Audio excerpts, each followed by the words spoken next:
إن عدة الشهور عند الله 12 شهرا في كتاب الله يوم خلق السماوات والأرض منها 4 حرم। যেদিন আল্লাহ রাব্বুল আলামিন এই মহান আসমানি জমিনকে সৃষ্টি করেছেন, সেই দিন থেকে আল্লাহ রাব্বুল আলামিন মানুষের সময় গণনার জন্য, মানুষের ওয়াক্ত নির্ধারণের জন্য, মানুষের মাসের হিসাব করার জন্য আল্লাহ রাব্বুল আলামিন 12টি মাস সৃষ্টি করেছেন, 12টা পর্ব সৃষ্টি করেছেন।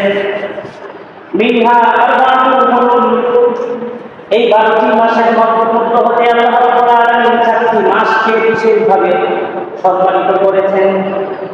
এই 4টি মাসের মধ্যে একটি মাস হলো এই পবিত্র জিলহজ মাস, যার 2 তারিখে আজকে আমরা অবতীর্ণ হয়েছি। তবে এই মাসের মধ্যে প্রথম 10 দিনের মর্যাদা আল্লাহ রাব্বুল আলামিনের কাছে আরো বেশি, এর মাহাত্ম্য এবং এর মর্যাদা আরো বেশি।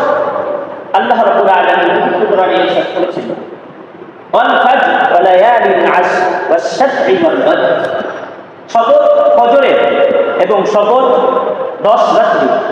এখানে ওয়াল ফাজর ওয়া লায়ালিন আশর, শপথ 10 রাত্রি, এই 10 রাত্রি দ্বারা বোঝানো হয়েছে জিলহজ মাসের প্রথম 10 রাত্রি। মানুষ আল্লাহ তাআলার কসম খায় কেন?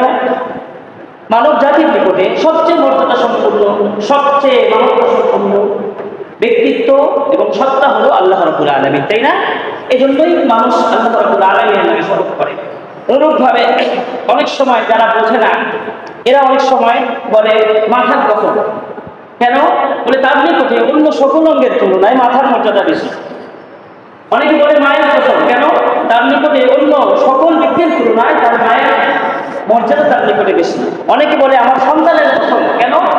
বলে অনেক ওই ব্যক্তির কাছে অন্য সকলের তুলনায় তার সন্তানের দেহ, সন্তানের মর্যাদা, সন্তানের ভালোবাসা তার কাছে বেশি।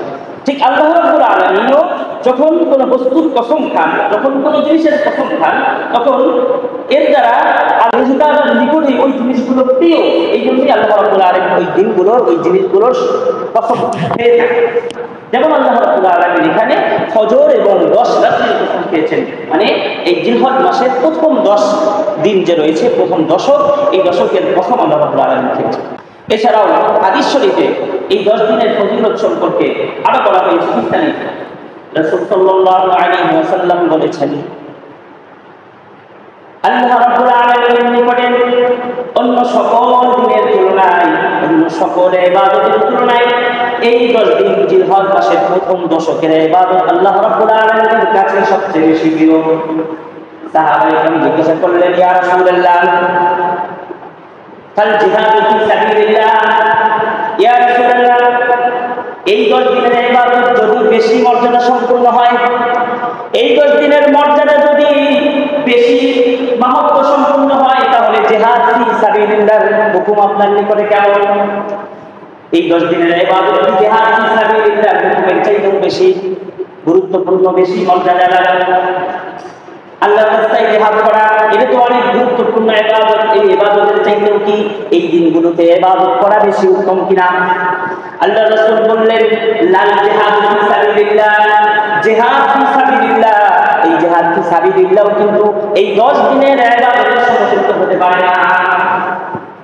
তাহলে বোঝেন এই 10 দিনের ইবাদত আল্লাহ রাব্বুল আলামিনের কত বেশি মর্যাদা সম্পন্ন, কত বেশি মাহাত্ম্য সম্পন্ন। আল্লাহ রাসূল বললেন যে ইল্লা রাজুলুন খারাজা বিনাফসিহি ওয়া মালিহি ওয়া লাম ইয়াতি বিদালিকা মিন শাই, তবে এমন ব্যক্তি যে ব্যক্তি আল্লাহর রাস্তায় নিজের জান নিয়ে, নিজের মাল নিয়ে বের হলো আর সে ফিরল না, অর্থাৎ সে শাহাদাত বরণ করল, এমন ব্যক্তির সাথে কোনো ব্যক্তির ইবাদতের তুলনা করা যাবে না।